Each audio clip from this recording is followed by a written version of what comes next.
Assalamualaikum warahmatullahi wabarakatuh. Apa kabar teman-teman ngamaters? Semoga dalam keadaan sehat walafiat dan baik-baik aja. Kali ini aku mau sharing tentang satu hal yang sering banyak orang nanya, yaitu Mas, gimana sih caranya supaya bisa matematika? Mas, gimana sih caranya supaya bisa pinter matematika? Dan setiap orang yang tanya pertanyaan yang mirip dengan itu, aku selalu jawab dengan satu kata, yaitu belajar. Aku tahu banyak orang yang kecewa dengan jawaban itu, tapi jujur aku nggak ngerti gimana lagi caranya bisa pinter matematika, bahkan pinter segala hal atau pinter hal lain, kecuali dengan belajar. Kalau ada yang bisa, ya tolonglah bisa di-sharing. Dan mungkin gue bisa kasih solusi lain buat orang lain selain belajar kalau mau pinter sesuatu. Nah, tapi mungkin menurutku pertanyaannya bukan gimana sih caranya supaya pinter matematika, tapi pertanyaan yang benar adalah, dan ini adalah yang mau aku sharing ke teman-teman semuanya, yaitu gimana caranya belajar matematika. Dan ini yang akan aku sharingkan ke teman-teman semuanya.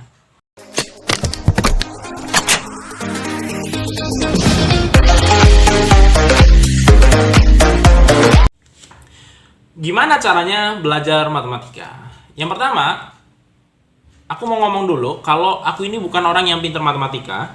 Jadi aku cuma orang yang suka sama matematika, orang yang ngefans sama matematika, orang yang seneng aja sama matematika.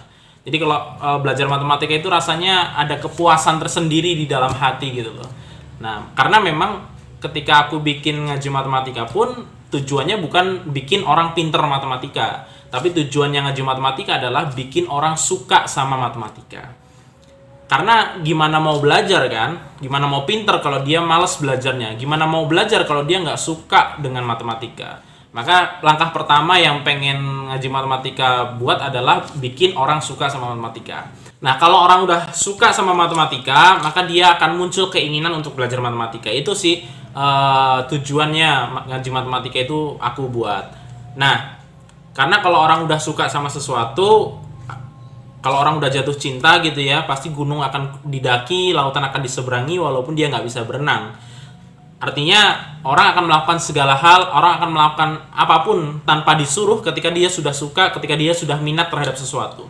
Itulah sebenarnya tujuan ngaji matematika dibuat, untuk bikin orang suka sama matematika, bikin orang untuk minat sama matematika, sehingga mereka mau belajar. Nah, ketika mereka udah mau belajar, nah itulah tugasnya para guru sebetulnya untuk ngajarin mereka matematika. Nah, tapi kali ini karena memang banyak yang nanya gimana sih supaya bisa pinter matematika dan lain sebagainya, aku mau sharing sedikit tentang gimana aku secara pribadi belajar matematika. Jadi ini mungkin caraku sendiri yang mungkin berbeda dengan teman-teman. Nanti kalau memang berbeda dan teman-teman punya cara yang lebih baik, nah bisa sharing nih di komentar supaya teman-teman yang mungkin setipe sama teman-teman ini bisa juga pakai cara dan trik dari teman-teman untuk belajar matematika. Nah, kalau ini yang aku sharingin adalah caraku belajar matematika. Ada dua secara umum yang bisa kita lakukan ketika kita mau belajar matematika. Yang pertama adalah kita pahami konsep dasarnya. Jadi yang paling awal dan paling penting adalah kita memahami konsep dasarnya.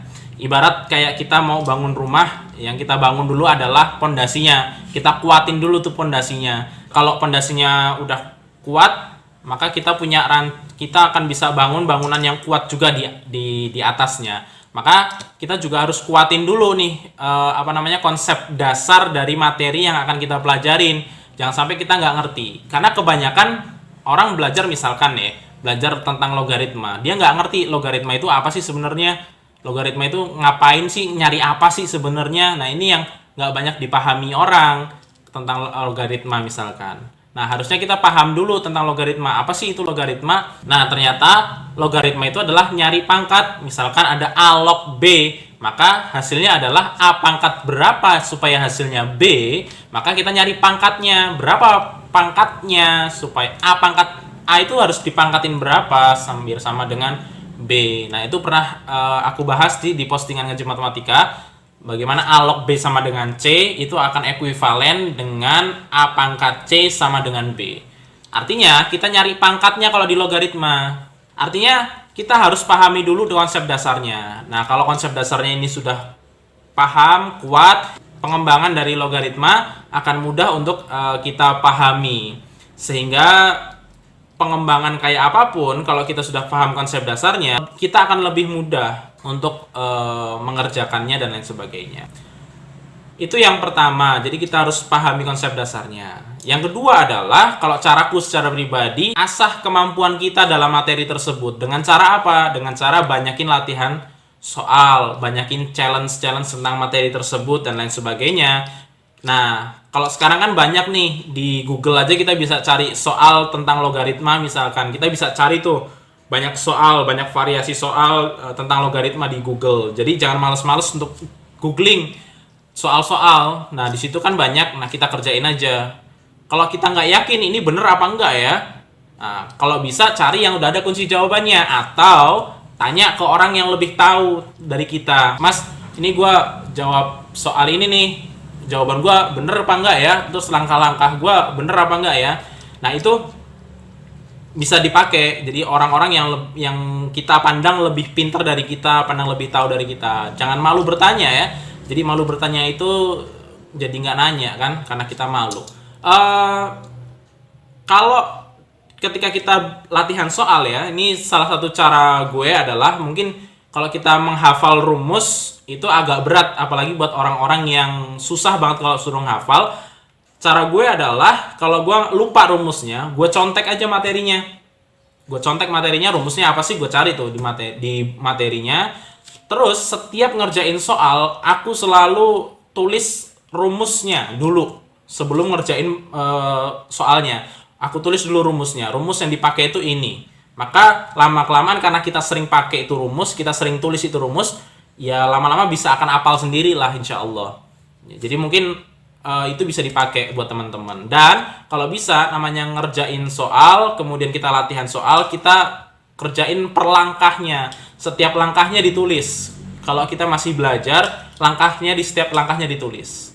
Nah, kalau kita sudah semakin sering belajar, semakin sering latihan soal, lama-lama kita bisa lihat nih, ada pola tertentu di dalam pengerjaan soal, sehingga kita bisa lihat, oh ternyata kalau begini bisa langsung lompat begini. Gua nggak perlu nulis ini lagi, nggak perlu nulis ini lagi. Sehingga kita cuma ngelihat soal, kita bisa langsung lompat ke beberapa langkah berikutnya. Nah, inilah yang kemudian gue sebut sebagai orang kalau sering latihan, dia akan ngerti polanya. Dan kalau dia ngerti polanya, dia akan nemuin cara cepat ala dirinya sendiri.